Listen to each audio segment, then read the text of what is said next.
Here's the mystery that almost feels impossible.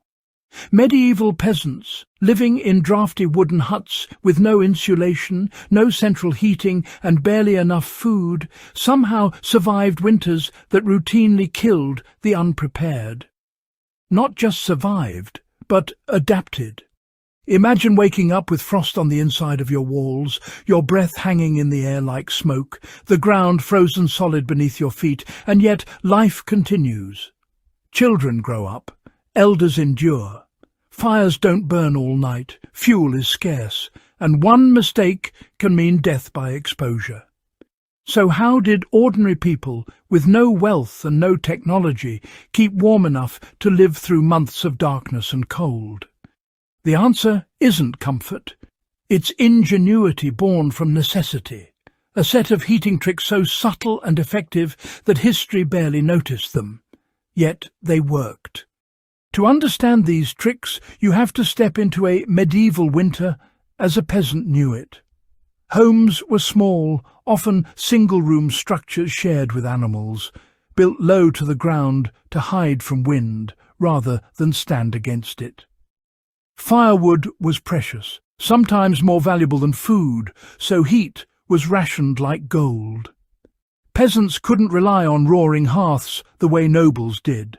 Instead, their survival depended on planning long before winter arrived. Crops weren't just food, they were fuel.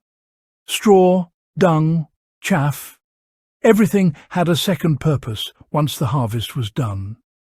Winter wasn't a surprise.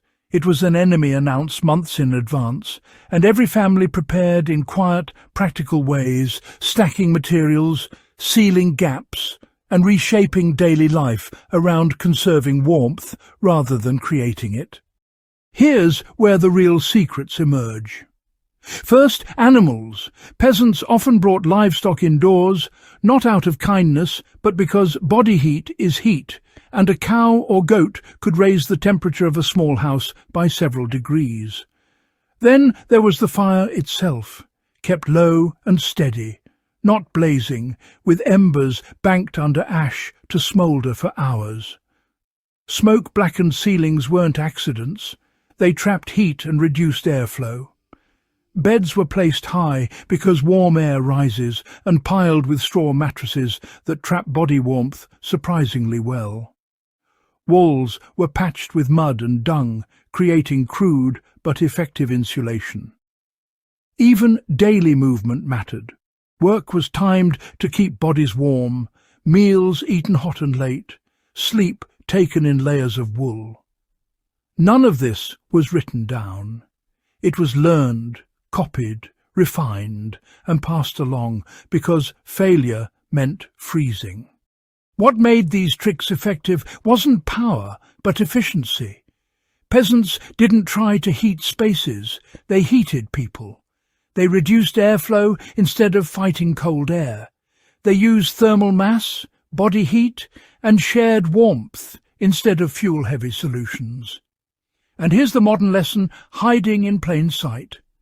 Many of these ideas still outperform expensive systems in emergencies. During power outages, small rooms, layered clothing, shared spaces, and insulated sleeping areas keep people alive. Modern survival shelters borrow directly from medieval logic without realizing it.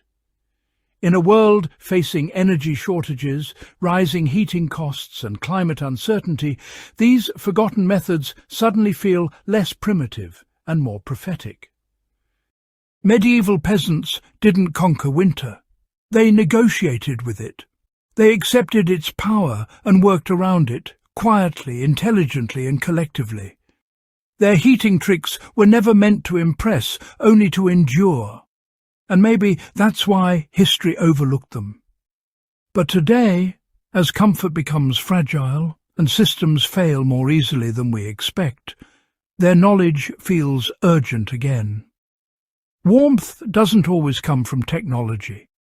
Sometimes it comes from understanding your environment, your body, and the limits of your resources.